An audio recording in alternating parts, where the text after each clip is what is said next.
Tonight at 6, federal worker email controversy. Several departments telling staff to stop responding to yesterday's surprise directive to report work done last week. But the threat of job loss looms for many. 2 teens shot near a mall. Maryland investigators say a young man is in custody after bullets flew. 1 teen confirmed dead. A live report with reaction on the ground.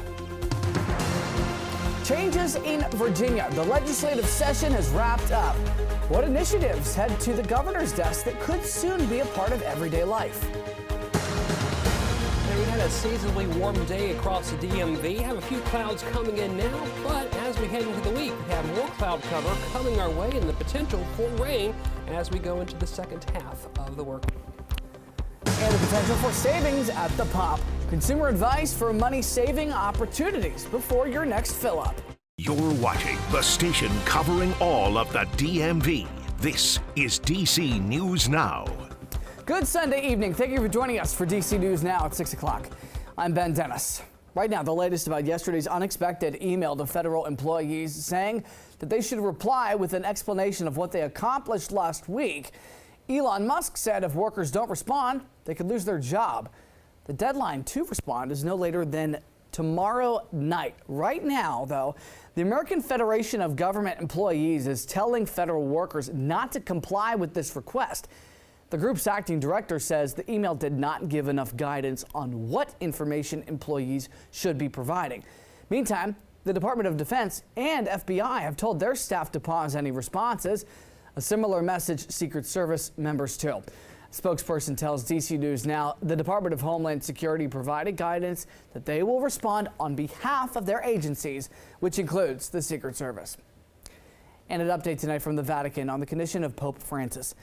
The 88-year-old remains in critical condition as he is battling pneumonia and a lung infection. The pontiff is also reportedly showing signs of mild kidney failure, but doctors say it is under control, in their words. They say he's responsive and even attended Mass this morning. Well, in Maryland, a teenager shot and killed near the Columbia Mall in Howard County last night. Another teen is fighting for their life. Tonight, an 18-year-old is in custody after this crime in a parking lot. 16-year-old Michael Robertson from Columbia died on scene, and a 15-year-old is still in the hospital. DC News Now's Dave Laval joins us from outside the Lidl grocery store where the shooting took place. Dave, what have you learned? Well, what we've learned is the grocery store is back open for business at this hour, as there are no visible signs regarding last night's deadly shooting. Howard County police say was a targeted attack. Police arrested 18-year-old Emerson Zia of Columbia and charged him with first-degree murder, attempted first-degree murder, and related charges. As we said a moment ago, investigators believe Zia planned to shoot the 2 teens, but there's been no reason why. Police said they recovered a gun at his home and the clothing he is said to have worn during the shootings. A day after the attacks, people we spoke to are stunned by what happened, including Sean Padonu of Silver Spring. I'm just scared to think, especially because I work with college students, and it's scary to think about that young, teenagers already, and the gun violence is just crazy. Zia remains held without bond. This is the second deadly shooting at the mall in less than a year. U.S. Marshals are still looking for 18-year-old William Thomas III, the suspect in last July's attack. We are live in Columbia, Maryland. Dave Laval, DC News Now.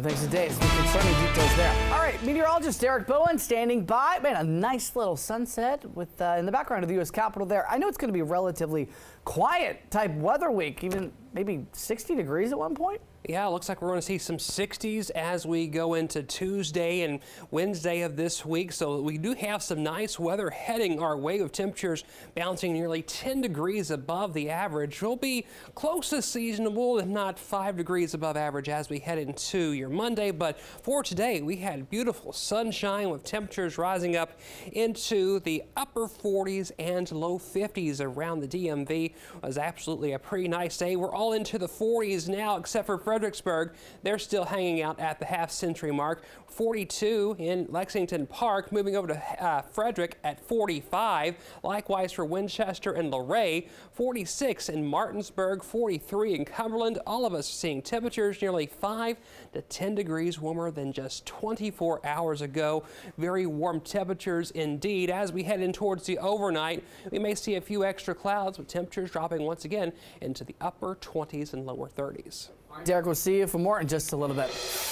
New tonight, we've learned more about a string of shootings across D.C., the latest in Southwest. That's where police say somebody was shot dead this morning on Galveston Street near Martin Luther King Jr. Avenue. Officials say this happened just after 9:40. Again, this morning, police found a male victim unconscious, not breathing, and shot several times. They were taken to the hospital where they died. No suspect description has been shared at this hour. Meantime, D.C. police are trying to identify this person on your screen after a double shooting in DuPont Circle this morning. MPD says it happened just before 2:40 a.m. on Connecticut Avenue near N Street. One man was sent to the hospital. Another walked into a hospital, both expected to be okay. If you see that person or have any information, police urge you to reach out. Finally, late last night in Northeast, D.C. police say that a man suffered serious injuries after being shot on Benning Road near 21st Street. It happened around 11:10 last night. So far, no suspects have been identified. Well, in Virginia, the state legislative session has now ended. Democrats celebrating what they called several big wins. The GOP hoping the governor makes moves with his veto power. Here's some of the latest from lawmakers in Richmond. 2025 General Assembly session coming to a close. I think we kept all of our promises. Democrats, who narrowly controlled both the House of Delegates and State Senate, celebrating their accomplishments, including getting the ball rolling on 3 proposed constitutional amendments. One to enshrine abortion rights in the state constitution. The dominion on your own body. Those are important to freedom. Democrats also highlighting several measures they say will put more money in Virginians' pockets, including a bill to raise the state's minimum wage to $15 an hour by 2027. We'd make sure that we created a first-class economy where everybody had a chance to compete and live up to their God-given abilities. However, Republicans say Democrats failed to pass legislation the GOP says would lower Virginians' electric bills. Some of us feel like we need more baseload energy. That means nuclear and natural gas. And Republicans hope Governor Youngkin will veto several measures they believe will raise costs, including one that would create a state-run paid family and medical leave program that Virginians would have to pay into. Our Democratic friends have put in a lot of bills that tax employees, put new burdens on businesses, and create additional tax through either energy or other ways for Virginians. The governor has until March 24th to consider any legislation passed by the General Assembly this session. And in a statement, Governor Youngkin said over the next 30 days, I will go to work to review and take action on those bills and budget. Well, we continue to follow tragic news out of Virginia Beach after those 2 young police officers were shot dead during a traffic stop. City Police Chief Paul Newdigate says Officer Christopher Reese and Officer Cameron Gervin died at local hospitals. Today, the city of Norfolk held a processional where dozens of officers, either in vehicles or motorcycles, were seen riding through city streets. Community members and businesses, they are stepping up to help the families of those fallen police officers. And the Virginia Beach Police Foundation looks to make sure it gets to them. Well, tomorrow marks 3 years since Russia invaded Ukraine. Many continue to rally in support for the war-torn nation as peace talks appear to still be in their very early stages. Swarms of people met at the Lincoln Memorial yesterday to push for peace and for the U.S. and international community to continue supporting Ukraine. One man from Russia at the rally described why he does not support his own country. Important to be out here because Ukraine needs our support, because their enemy is really strong and powerful, and Ukraine, it's very difficult for Ukraine to defeat this enemy by itself. That's why we need to stand up with Ukraine and support them. So I stand with Ukraine since 2014, when my country started committing crimes in Ukraine, and started supporting Ukraine. Members of the Ukrainian embassy also participated in yesterday's rally. Well, hours-long wait times in hospitals continue to be a major concern for some families in Maryland. Right now, the Prince George's County Council is looking for ways to solve any problems that may arise. DC News Now's Tim Reed has more on the newly created task force working to cut down on wait times.